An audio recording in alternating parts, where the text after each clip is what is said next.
Good Shabbos, everyone. I recently heard an appropriate analogy to anti-Semitism.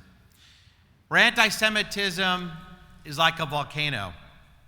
There's always lava underneath the ground, and there are certain conditions that cause that volcano to erupt.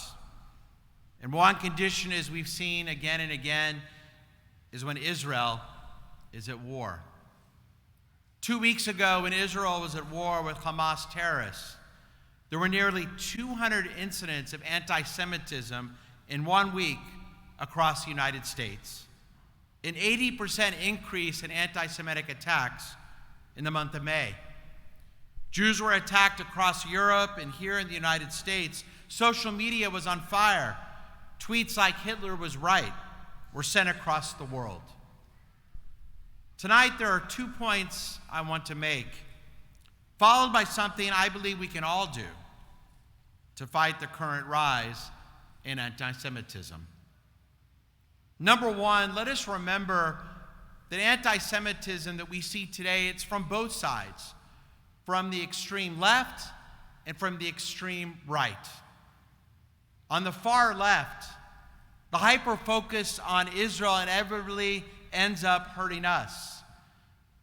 As writer Bret Stephens wrote, in recent years it has become an article of faith on the progressive left that anti-Semitism is not that anti-Zionism is not anti-Semitism, and that it's slander to assume that someone who hates Israel also hates Jews.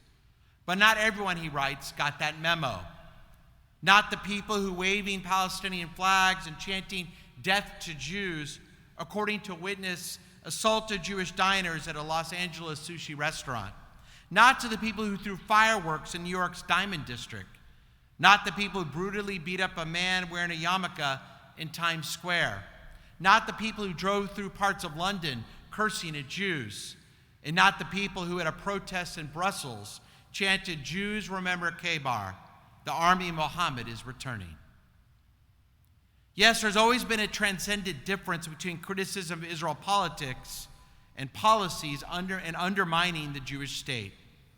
In Natan Sharansky's 3D test for knowing when anti-Semitism bleeds and when anti-Zionism bleeds into anti-Semitism, delegitimization, demonization, and double standards is as relevant as ever. The progressive anti-racist movement in America could have picked a slew of horribly racist and murderous nations to go after. Instead, it chose a multicultural Jewish state. And intentionally or not, they have declared open season on us, the Jews. And I saw it even here in Houston. 2 weeks ago, I was at a rally in Herman Park for Israel, and a group of haters came by and made a gesture with their fingers that I cannot show you tonight. We see it on the far left. Anti-Semitism, unfortunately, is alive and well. And with that increase on the extreme left, we have continued to see an increase in anti-Semitism on the extreme right. Those on the right who embrace Nazi mass murderers, such as participants in the Unite the Right rally in Charlottesville, Virginia, who marched with tiki torches while chanting "Jews will not replace us." They are motivated by the same fanatical anti-Semitism that motivated the Nazis. And over the last few years, crazed individuals who hold these views have entered synagogues in Pittsburgh and California to kill innocent worshipers simply because they were Jews. And these right-wing extremists are happy to join in on the festival of hatred against Israel and Jews everywhere. The extreme left and the extreme right, they agree only on one matter: hating Jews, sometimes even working together. I'm glad we can help unite them. And no matter from which side the anti-Semitism originates, it's equally dangerous. Yet, I hear from people on the right, they say, "Rabbi, it's those progressives, the squad. My side, it's not nearly as bad." And I hear from people on the left. They tell me, "Rabbi, it's those crazies on the right, the white supremacists. But my side, the left, it's not nearly as bad." It's like a game. Which side is worse? As was recently written, anti-Semitism is being reduced to a race to the bottom, or which political party has the most anti-Semitic activity. One party points to the escalating violence against Jews by the left-wing progressive anti-Israel protesters in New York. The other party responds with the torch-bearing neo-Nazis in Virginia. None of this bodes well for American Jewry, much less American democracy. The bitter truth is that this isn't a Republican Party or Democratic Party crisis. It's an American crisis.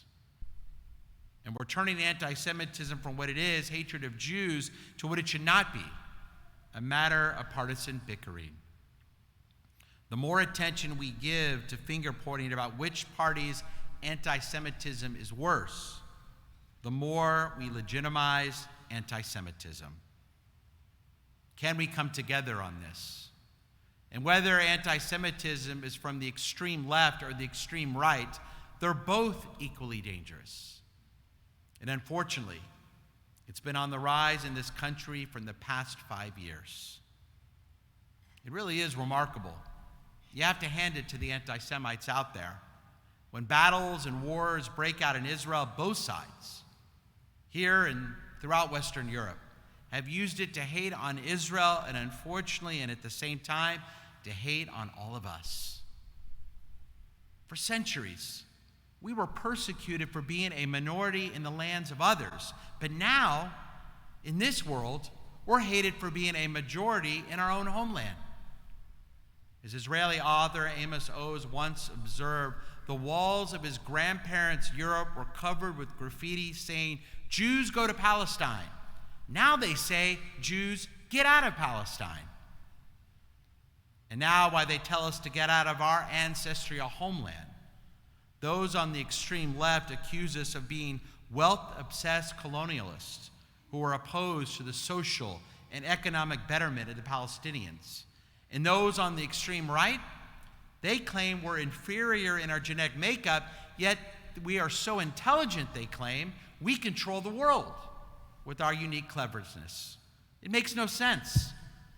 We're small in number, but for the crazed right-wing anti-Semites, according to them, we compel far more powerful entities like the U.S. government to do whatever Israel needs to murder innocent Palestinian children.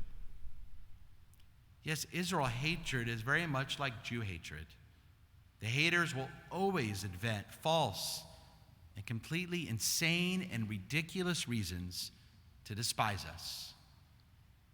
Those who have claimed that anti-Zionism is not anti-Semitism, I think we were again reminded of the truth, the emes. Because if we know anything about modern Jewish history, an anti-Zionist is an anti-Semite. And I don't care if he's on the far left or far right, he could even be a self-hating Jew. In the words of Judea Pearl, father of martyred journalist Daniel Pearl, anti-Semitism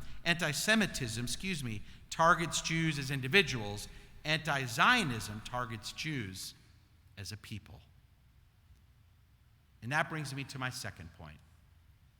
This rise in anti-Semitism, unfortunately, it's not going away anytime soon.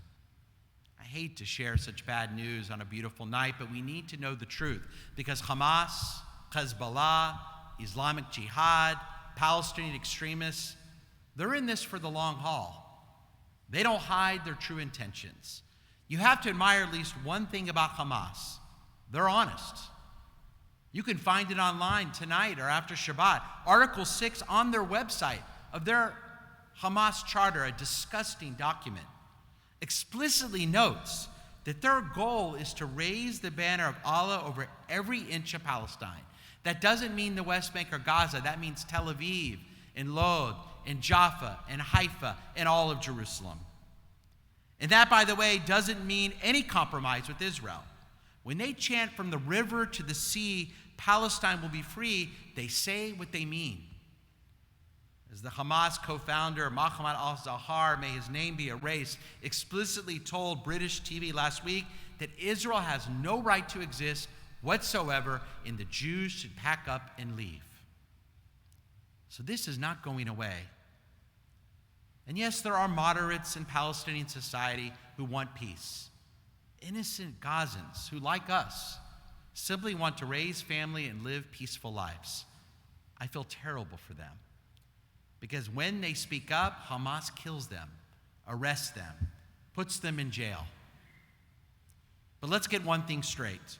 No matter what Israel does, a new policy here or a new government there, less withdrawal or more withdrawal, no matter what Israel does, the terrorists and the extremists will never stop until there is no more Israel. So let's stop blaming Israel. That's like blaming the victim. We would never do that. If a victim was attacked on the way home from shul tonight, we wouldn't blame them from going in a bad neighborhood. We don't blame the victim. Let us not blame Israel.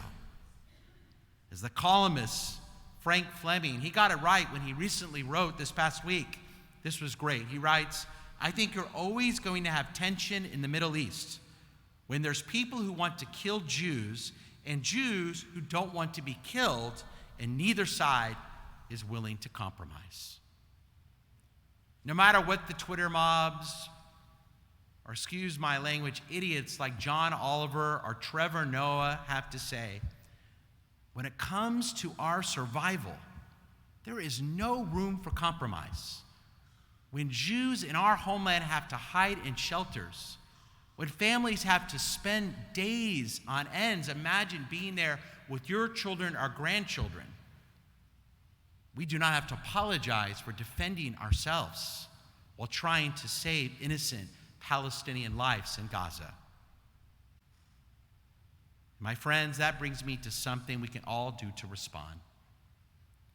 Rabbi Chazan Jeffrey Myers of the Tree of Life Synagogue in Pittsburgh, the site of the deadly 2018 mass shooting, was recently on one of the cable news networks discussing the surge in anti-Semitic violence across the country.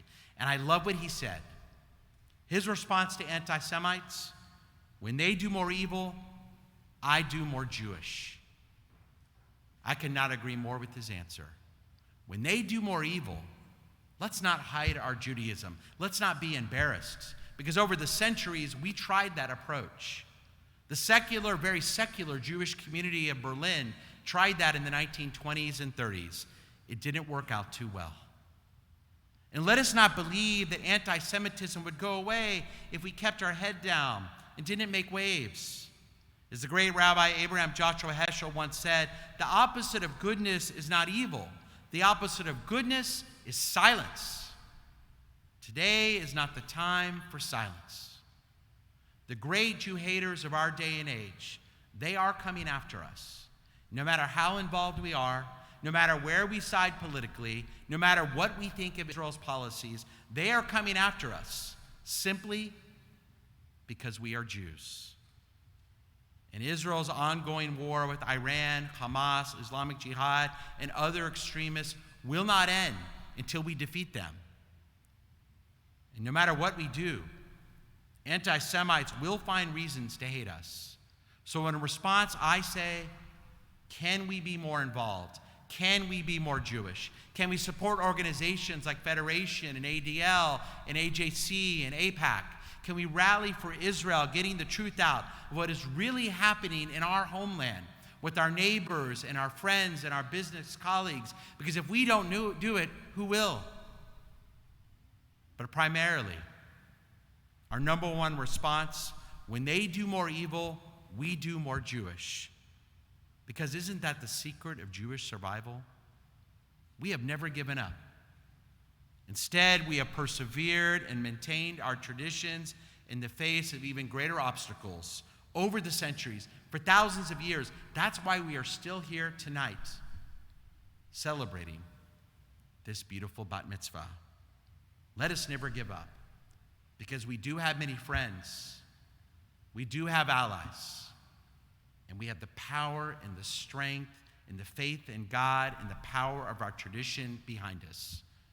When they hate more, let us love more. And when they attack us, let us not just defend ourselves, but let us be more proud, more observant, doing more mitzvot, being more Jewish. Shabbat shalom, everyone.